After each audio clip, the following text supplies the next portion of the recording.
How you spend your alone time speaks volumes. But you know what's the best use of this alone time? You can really use it to align with yourself. And I know it sounds really hard and challenging when I say that realign with yourself, but I'm going to break this down into 5 steps which are really easy for anyone to follow. I've had women who come to me and say that they have heard that spending alone time or me time with yourself really helps you gain a certain amount of mental clarity and put action in the direction that you want to take in life.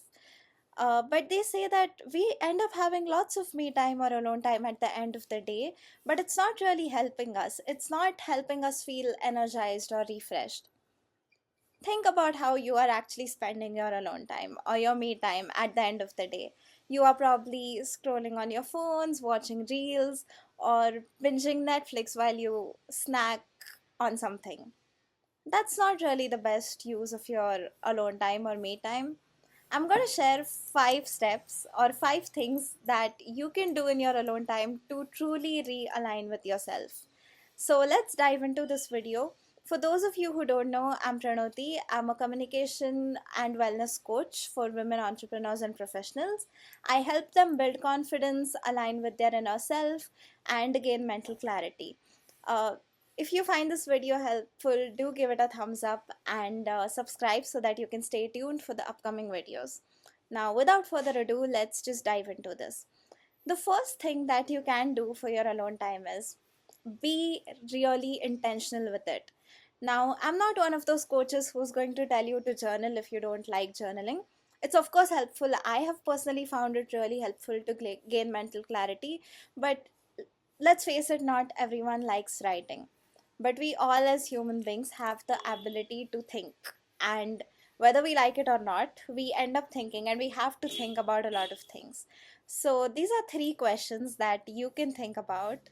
The first one is, what is something I'm avoiding? And keep in mind that you have to be honest with yourself, really honest with yourself when you are thinking about these questions, and try to answer them inside your own mind. And it you will get a sense of clarity about what it is that you're avoiding. Then the second question is, think about what you truly want. This will help you gain clarity about your goals, about the actions you've been wanting to take but have been procrastinating for whatever reasons. And speaking of procrastinating, the third question I want you to think about is, what is a limiting belief that is stopping you from being the best version of yourself? Limiting beliefs are usually surrounded around fear. So you can also ask yourself, what are you scared of? So, yeah, this is the first thing. If you are someone who likes to write, I do recommend journaling. Journal along these 3 prompts, these 3 questions, and I'm sure it will help you gain some clarity. The second thing is, our body tends to hold on to a lot of stress, emotions, and energy. So make sure to move your body mindfully when you are spending your alone time to make the best use of your alone time. And when I say that our body holds on to energy, I don't necessarily mean positive energy, which is actually good for you. It helps you feel refreshed, it helps you feel energized. But when it holds on to a certain negative kind of energy, it drains you out. It makes you feel really exhausted, and all you want to do is probably lie down in your bed in a cozy blanket and cry about life. But you have to move your body mindfully to get out of this rut. Do some yoga, do some mobility exercises, do some stretches. It really helps people who don't really have time to work out in the mornings. As soon as you get up, do some stretches, or you can even do push ups or pull ups if you're a fan of them. So that's the second thing. The third thing is, practice some stillness. Bring some stillness in your life. We are today living in a world of constant stimulation. No matter where you are, you have your phones or laptops with you. And even if you're not working, you constantly get notifications. Maybe it's Instagram alerting you about someone liking your picture, someone liking your tweet, or it is some news article that is waiting for you to read it. So, practice a little bit of stillness. You can choose a place where there's not really a lot of noise. Sit there, be still, just exist. Maybe you can close your eyes to increase your focus and concentration, and just simply be in that moment.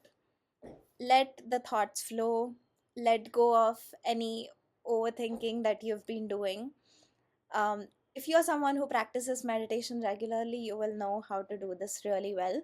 But what happens is when you practice stillness, it helps you calm down. We have a lot of things going on in our lives, and we have thousand different things going on in our thoughts and in our brains. So practicing a little bit of stillness helps you calm down. So in your alone time, at least dedicate like 5 to 10 minutes to practice stillness. Then the next thing is learn, reflect, and expand. To make your alone time or me time really productive, you can watch videos, read books, or listen to podcasts that will help you develop a skill or gain knowledge about a certain area that you've been curious about. Let's say you are someone who wants to start a business. You can listen to podcasts by different entrepreneurs who have talked about their journeys, how they started. You can listen to podcasts, you can listen to motivational talks, you can also read books. If self development, personal development is something you're passionate about, there are lots of non-fiction books out there that you can read. And if you're a sports person, you can read about or watch videos about mobility exercises, or how do I increase my stamina, how do I increase my agility. For every area of interest, there is enough material available online or even offline through books that you can read or consume. So do that. Do something that will increase your knowledge base or help you develop a skill that you have been wanting to work on. And the last point is practice something that helps you express in a creative manner. Now, when I say this, I know your mind will immediately go to a musical instrument or an art form or painting, but even activities like writing, cooking, playing music or mixing music, or even singing, these are also creative forms of expression. There are women who love to dial down from their daily routines at the end of the day when they just chop vegetables and prepare for dinner. They love to cook. So, practicing these activities helps you dial down, it helps you express whatever you've been feeling through an outlet which is really healthy, so that you don't have outbursts which are waiting to happen. Follow these 5 steps, and you will start seeing a certain amount of change in yourself over a period of time.